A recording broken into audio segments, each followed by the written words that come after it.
Welcome to day 4 of the sock challenge on our short circular needles. Today we are going to be picking up and shaping the sock gusset. We're going to go back to working in the round.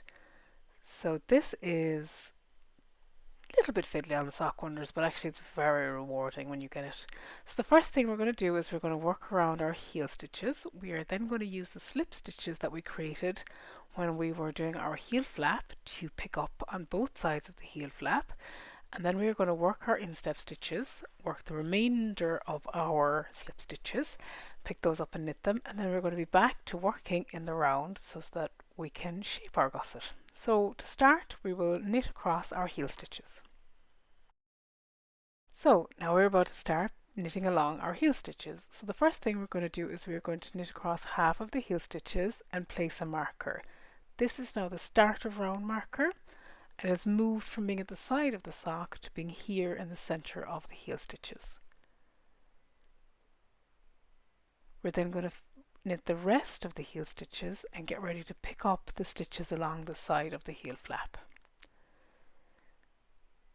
So what you're doing now is you're going to look at the stitches that you slipped as you were knitting the heel flap and identify them as 1, 2, 3, and you're going to count out the number of stitches that you're going to be picking up. So I like to identify them before I start so I know where I'm going, and I make sure that I've also got the right number in case I've kind of either made my flap too short or too long, so it's useful to check.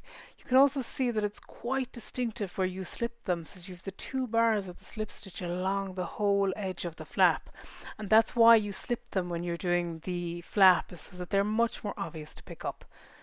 So you can put a marker here if you want, but I normally don't. So you just knit into both bars of your slip stitch, and then you do that through all of them as you go up along. So you go under both, and make sure that you're all the way out to the edge as well, that you don't have the piece of the other stitch that's in from it, or that you don't pick up one of them. Then you just wrap your yarn around them as if you're knitting them normally, and then you pull back through and you've made that stitch. And then you continue to do that all the way up along the side of the flap. So again, I'm just going to go into both bars of the stitch, not the one on the outside. Some patterns call for you to do that, but this one doesn't. Again, when you're doing this, always have a look at the pattern that you're following. It won't always be the same because there's kind of a lot of different variations, but this is the most basic picking up. And what I'm showing you here is that you're picking up along the between essentially your slip stitch and the next stitch in, and that creates a really neat row of stitches as you go along.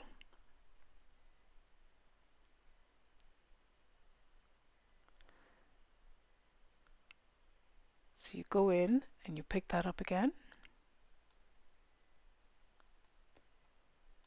Then you pick up all of them all the way up to the top of that, as specified in the pattern.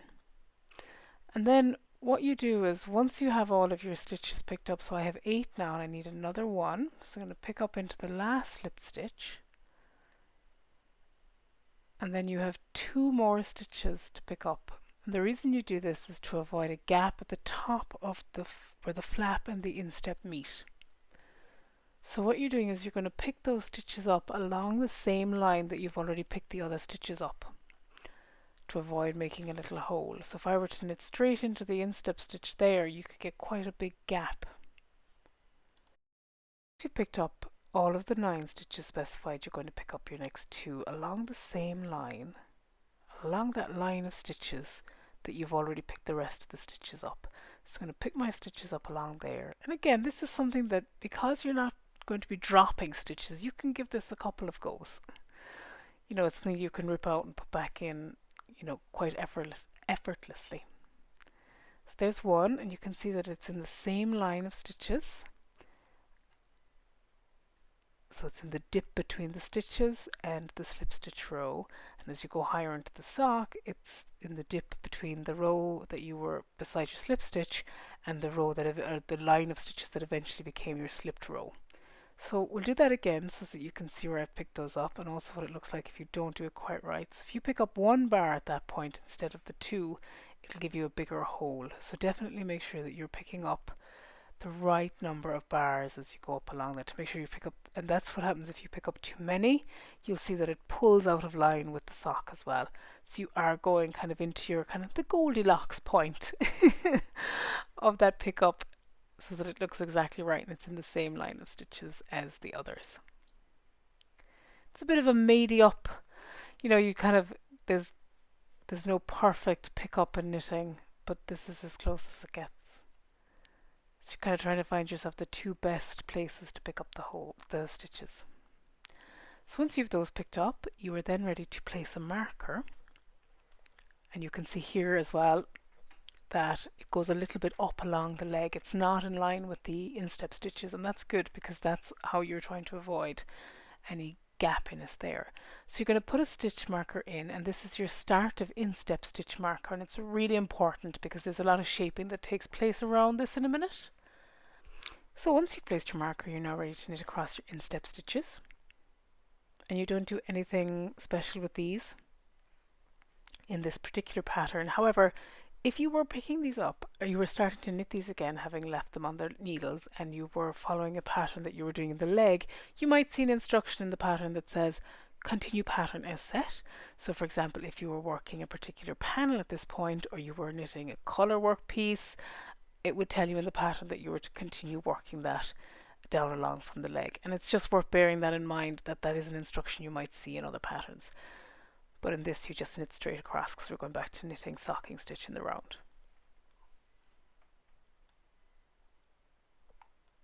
So once you've knit the rest of your instep stitches, you can see that we're going to be picking up down the other side. So we're going to be picking up 2 stitches up into the leg, and we're going to be picking up the other 9, and then you place your marker as well. So this is the end of instep marker that you've just placed, and that matches the other side. And that again is important because your shaping takes place before and after your instep, and those markers are what tell you what to do.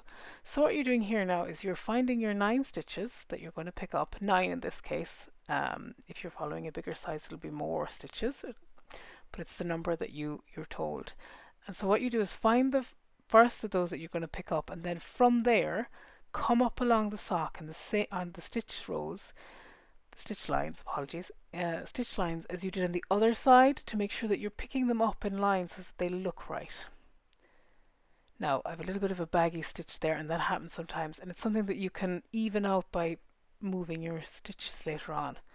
But right now pull it nice and tight so that you pull your first stitch in beside your instep. And again, these 2 stitches that you're picking up along the side are to bridge that gap that might happen if you went straight from your instep to picking up your slip stitches. So we're now about to work the first of our instep stitches into the slip stitches, and again, as we did on the other side, you're picking up both bars, not the one bar, both bars. And then as you're going down, and you can see here that we've created a nice line along the stitch line, as we were talking about that Goldilocks zone. And again, you can see how that is quite neat. And that's what you're aiming for, to pick them up in the same line. So you pick up and knit all of the rest of your stitches all the way down to the start of your heel stitches again. I split that in every tutorial I have done. That stitch, so strange.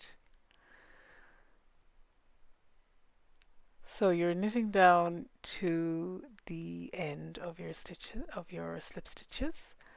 You have 2, 4, 6, 8, 10, 11. So you have your 11 stitches, and then you're going to knit across to the start of the round marker again. Now you might have decided to place your start of round marker at the end here. It doesn't make any difference as long as it's in the center of your heel stitches. Just going to knit that now to put them on.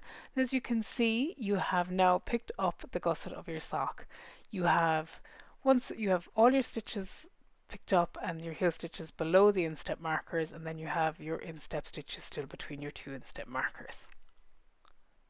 So now that you have picked up your gusset and gotten back to working the round, you're now ready to shape the gusset, and we will do that in just a second. Now you are ready to start your gusset shaping. So the gusset shaping is worked as a knit round, a decrease round, a knit round, decrease round, all the way back until you have the correct number of stitches for your foot. So the first round is a knit round, but it's slightly different to the other knit rounds, of course. So what you're doing in this is you're going to be knitting into the back of all of your picked up stitches, and what that does is it makes your knitting more, it makes it sturdier.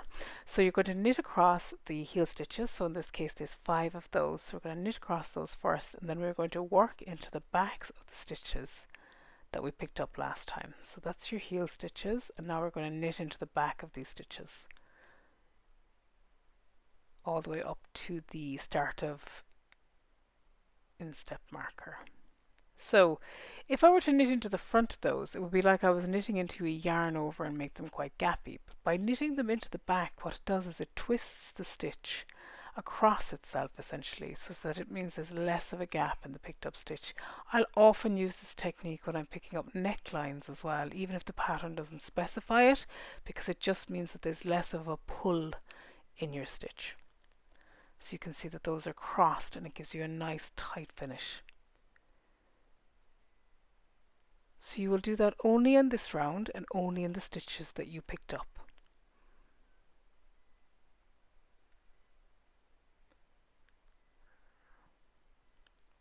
So you can see that that's kind of a lot firmer than it would be if you'd knit into the fronts of those stitches. So now we're coming to the instep marker, which we're going to slip, and then you're just going to knit across. And again, as I said when we were doing the gusset pickup, you might be continuing pattern as set up here as well. Now if there's anything odd or that needs to occur in your shaping area, the pattern will specify that as well, because if you're changing colors or anything in the gusset, because you're doing decreases, it'll be specified in the pattern. There isn't any color work or anything in this pattern, but just something to keep an eye on when you do other patterns where there's more ornate stitch work. So then you just knit across your instep stitches to the end of instep marker,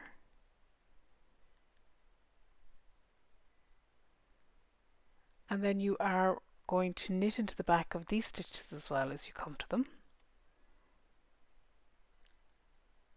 So again, as you did on the other side, into the back to cross those stitches over themselves to give you that tight effect, rather than to have holes that you would have if you knit into the fronts of those stitches.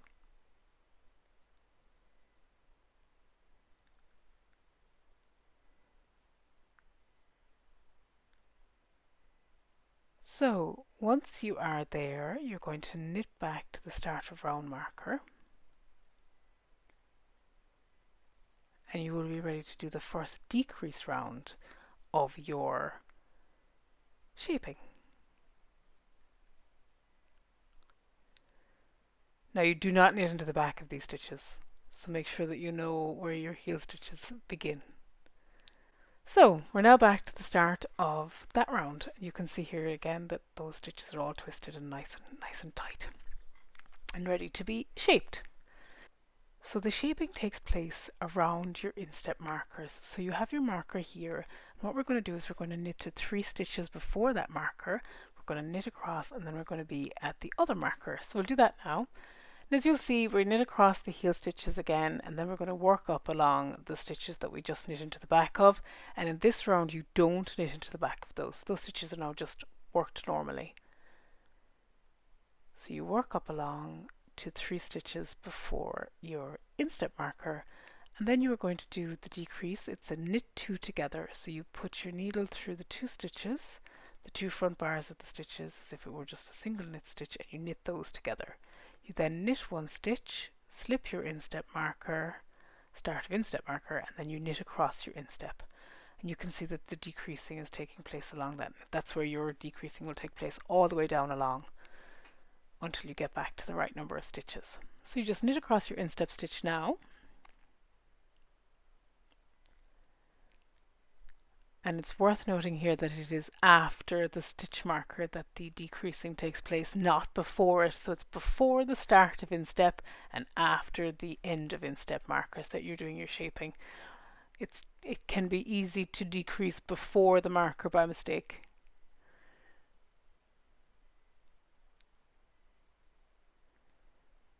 So now you slip your stitch marker, you knit 1, and then you're going to be doing a slip, slip, knit decrease here.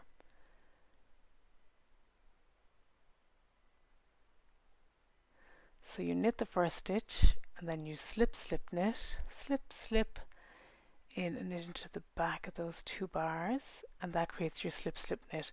Now just to say a little neat thing here, then you're going to knit back to the start round. A little neat thing is when you come, so those are paired decreases along the gusset of your sock.